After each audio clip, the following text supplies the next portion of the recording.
Hello dear students, welcome back to my channel physics SPC. Moving charges and magnetism का एक question. A circular coil has moment of inertia 0.8 kilogram metre square and around any diameter and is carrying a current to produce a magnetic moment 20 ampere meter square. The coil is kept initially in vertical position and is rotate freely around a horizontal diameter.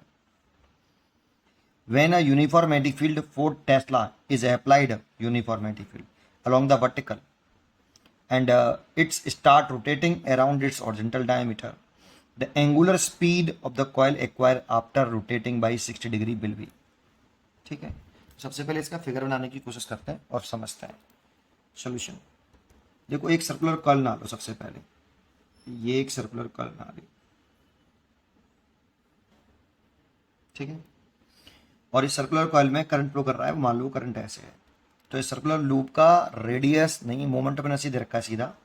Circular loop का जो moment of magnetic moment है, magnetic moment दे रखा है सीधा M, vector quantity है। और ये दे रखी है 20 एम्पियर इंटू मीटर स्क्वायर। इसकी जो डायरेक्शन होती है ना, वो सर्कुलर लूप के प्लेन के परपेंडिकुलर होती है। तो इनिशियली जो लूप ऐसे है, इनिशियली लूप ऐसे है। तो अगर हम इनिशियली बात करें तो इनिशियली लूप ऐसे है, तो मैग्नेटिक डाइपोल मोमेंट की डायरेक्शन होगी वो प्लेन के परपेंडिकुलर होती है। तो प्लेन सर्कुलर लूप का ये है। परपेंडिकुलर बाहर भी हो सकता है, अंदर भी हो सकता है। तो इसकी डायरेक्शन निकालने के लिए अपनी राइट हैंड की फिंगर को करंट की डायरेक्शन में कर्ल करिए, और जिधर थंब आ रहा है वो मैग्नेटिक डाइपोल मोमेंट की डायरेक्शन होगी। तो मैग्नेटिक मोमेंट की डायरेक्शन इनिशियली ऊपर की तरफ है, इनिशियली ऊपर की तरफ है ना। अच्छा, और ये देखो, ये इसकी हॉरिजॉन्टल डायमीटर हो गया, ये डायमीटर बना लिया। और मैग्नेटिक फील्ड इसके प्लेन के वर्टिकली अपवर्ड बोल दे रखा है। When a uniform magnetic field 4 Tesla is applied along the vertical. तो मान लो कि मैग्नेटिक फील्ड इस तरह से है, ठीक है। मैग्नेटिक फील्ड कुछ इस तरह से दे रखा है और मैग्नेटिक मोमेंट की डायरेक्शन ऊपर की तरफ है। तो एम और बी के बीच में इनिशियली कितना एंगल है, सोच के देखो। क्योंकि ये हॉरिजॉन्टल है तो ये वर्टिकल मान लिया मैंने, है ना। तो theta initially angle between magnetic moment and magnetic field ये 90 डिग्री है भाई, एम और बी के बीच में। एम ऐसे है इस समय, ठीक है। तो टॉर्क इनिशियली जो होगा, टॉर्क इनिशियली जो होगा वो M B sine 90 degree, that means M B होगा, ठीक है। अब इसको कह रहा है कि इसको डायमीटर के अबाउट रोटेट करते हैं, कितना एंगल घुमा दें।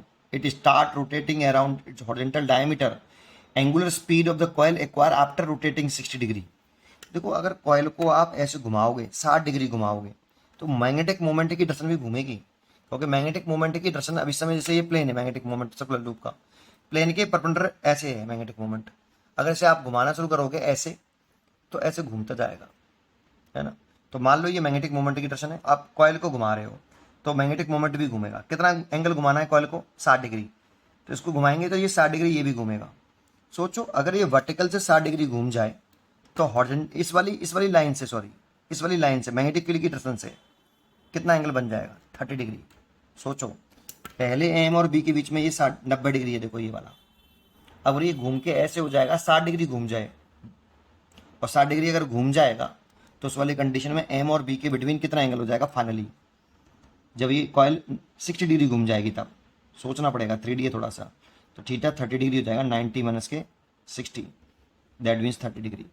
ये हो जाएगा angle between M vector and B vector.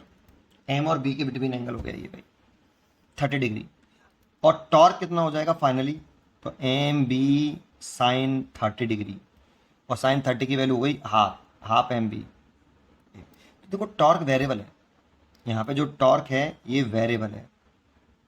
तो आप ऐसे मत सोचना कि आप, बहुत से बच्चे सोचने लगते हैं कि टॉर्क बराबर आई अल्फा से, आप आई जो मालूम है अल्फा निकाल लेता हूँ, और अल्फा निकाल के फिर मैं उसमें इक्वेशन लगा लूँगा मोशन की, ओमेगा बराबर ओमेगा स्क्वायर बराबर 2 ओमेगा, ओमेगा नॉट का स्क्वायर प्लस के 2 अल्फा थीटा। वो नहीं लगा सकते, वो तब लगा सकते हैं जब टॉर्क टॉर्क वेरिएबल है तो एंगुलर एक्सेलरेशन भी वेरिएबल होगा, और वेरिएबल होगा तो वो लगा ही नहीं सकते। तो फिर इसे कंजर्वेशन ऑफ मैकेनिकल एनर्जी से करना चाहिए, कंजर्वेशन ऑफ एनर्जी से करना चाहिए। तो कंजर्वेशन ऑफ एनर्जी से कैसे करें? तो kinetic energy initial plus potential energy initial is equal to kinetic energy final plus potential energy final. Potential energy जो होती है वो माइनस का एम बी कॉस थीटा होती है, क्योंकि current carrying loop behave a magnetic dipole, और magnetic dipole तो potential energy magnetic dipole magnetic field में घूम रहा है, तो M B cos theta, M is a magnetic moment है ना, तो ये एम मैग्नेटिक मोमेंट है। तो यहाँ से पोटेंशियल एनर्जी लिख सकते हो। इनिशियली काइनेटिक एनर्जी जो लिख रहे हो, रोटेशनल लूप रोटेट कर रहा है ना, रोटेशनल काइनेटिक एनर्जी आएगी। तो शुरुआत में तो रेस्ट में मान के चल रहे थे, तो इनिशियल काइनेटिक एनर्जी तो जीरो हो गई। और पोटेंशियल एनर्जी लिखे हैं तो थीटा एम और बी के बीच में एंगल है यहाँ पे, तो शुरुआत में थीटा 90 डिग्री है, तो कॉस 90 की वैल्यू फिर कितना रखेंगे यहाँ पे? कॉस 90 जीरो, तो यहाँ पे अगर पोटेंशियल लिखते हैं एम बी कॉस 90 जीरो, तो ये भी जीरो जाता। फाइनल काइनेटिक लिखे हैं तो half I omega square rotational kinetic energy, क्योंकि 60 डिग्री घूमने के बाद एंगुलर स्पीड पूछ रहा है तो ओमेगा ही पूछ रहा है हमसे, माइनस का पोटेंशियल एनर्जी लिखे हैं तो एम बी कॉस थीटा कितना हो गया है 30 डिग्री। 60 डिग्री घूमने के बाद एम और बी के बिटवीन एंगल जो होगा वो 30 डिग्री होगा। यही बात समझने की कोशिश करिए बस केवल यहाँ, ठीक है। फिर खत्म, तो ये तो जीरो हो गया, देखो बस अब सॉल्व करना है। Half I omega square minus M B cos 30 की वैल्यू √3/2, ठीक है।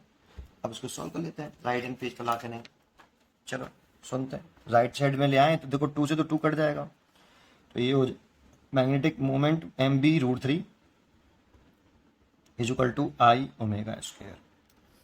अच्छा, आई की वैल्यू तो दे रखी है हमें सीधी सीधी, मोमेंट ऑफ इनर्शिया डायमीटर के अबाउट रखा है 0.8, निकालना नहीं है, ये 0.8 हो गया। और ओमेगा पूछ रहा है ये √3, और एम की वैल्यू भी दे रखी है सीधी सीधी 20, और मैग्नेटिक फील्ड भी दे रखा है सीधा 4 टेस्ला, तो ये 4 लिख लीजिए, है ना। तो इस 0 से ये 10 उठा लो यहाँ, है ना, और 4 से काट दो ये 2 बार, और 2 से ये वाल काट लो 10, तो ये 100 हो गया। 1.732 into 100 equal to omega square, तो ओमेगा इज इक्वल टू आ गया 173.2 रूट के अंदर। अब देखो 69 13 का रूट होता है, 13 का स्क्वायर जो होता है 169 का रूट होता है, 169 का रूट होता है 13, और 173 तो 13 से थोड़ा सा ज़्यादा आएगा भाई, है ना।